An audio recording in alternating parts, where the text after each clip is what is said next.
Hey, I'm Mike O'Dowd, and this is my friend and former Army Ranger Cameron Fath, and we're with USCCA, and we're going to be showing you guys when something goes bump in the night, how do I defend my home, how do I get to my kids' room and defend them, and some different tactics using lights in low light and no light situations.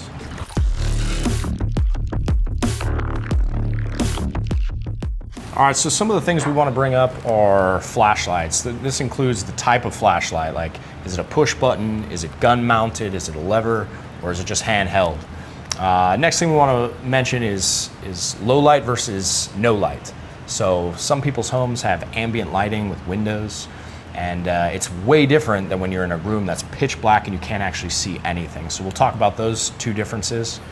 As well, we're going to be talking about how you can set up your home with different lights, backlighting, motion detector lighting, things that can help you in a situation where you need to defend the home. And lastly, we're gonna go over some different tactics, whether you have to go offensive or defensive within inside the home, that can set you up for success. All right, so when something goes bump in the night, are we carrying a flashlight at all? Are we carrying a flashlight on our gun? Or are we carrying a flashlight in our hand? Cameron, you want to talk us through some of the different light options? Sure, absolutely. You know, there's a lot of different choices when it comes to light selection. We can either go, like what you said, a weapon-mounted flashlight for your pistol or your home defense shotgun, AR, whatever you're using to defend your home, or you can do simple as a handheld, right? These handhelds have come a long way. You're probably, if you've seen any cop movie ever, you've seen those big, they're just really, like those mag-light flashlights, or they've condensed down to this side and even smaller. So it's primarily up to you to decide what you want and what's available to you as far as your resources. Because at the end of the day, flashlights are expensive, so don't go out spending a bunch of money. But if you can, I recommend having both. So there's benefits to each, there's cons to each, and you just kind of have to weigh out your situation and really drill in your mind, what's the intention behind this? Are there certain brands that you go to or you're more attracted to? Yeah, absolutely. So there's a lot of flashlights out there. I am a legacy Surefire type of guy. I've been rolling Surefires, whether it's their handheld or their weapon-mounted lights. This, for example, is the X300. I used this when I was in the Ranger Regiment. I use this to this day on all my guns that have light space. Something to note is just the activation switch is really important. If it is mounted on your gun, to activate the lights, you have to push that button. And there are pad switches that you can put on the handle of the gun. Highly recommend one of those. I don't have it on my own gun right here that I'm demoing, but I've used them and it's really nice because you don't have to change your grip in any way. With these activations, you do have to change your grip, just even if it's for a second. You have to move your grip to activate it, and sometimes that does affect the way you shoot. We see at classes, when we do night classes, a lot of times people shoot differently when they have lights in their hands or on these switches, so it's definitely important that you train it no matter what you do to your gun. Okay, so now that we've made our decision, right, on what gear we're going to use, that's made weeks before we do anything. Something goes bump in the night. Cameron wakes up and he grabs his weapon and his light. So he starts to clear. Now, as he clears, he starts pushing out to his kid's bedroom. He's going fast. He's not slowly clearing, because this is essentially like a hostage rescue type of tactic, or more of a dynamic high-speed clearance, because he has to make sure his kids are safe.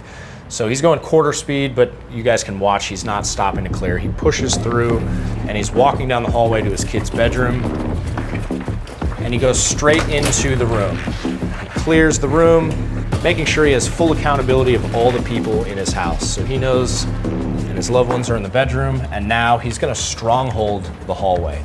So if Cameron has full accountability of his family and he has to clear the house for whatever reason, he's gonna change his pace. All of a sudden he's gonna go slower and more deliberately, okay? There's no reason to rush into a space.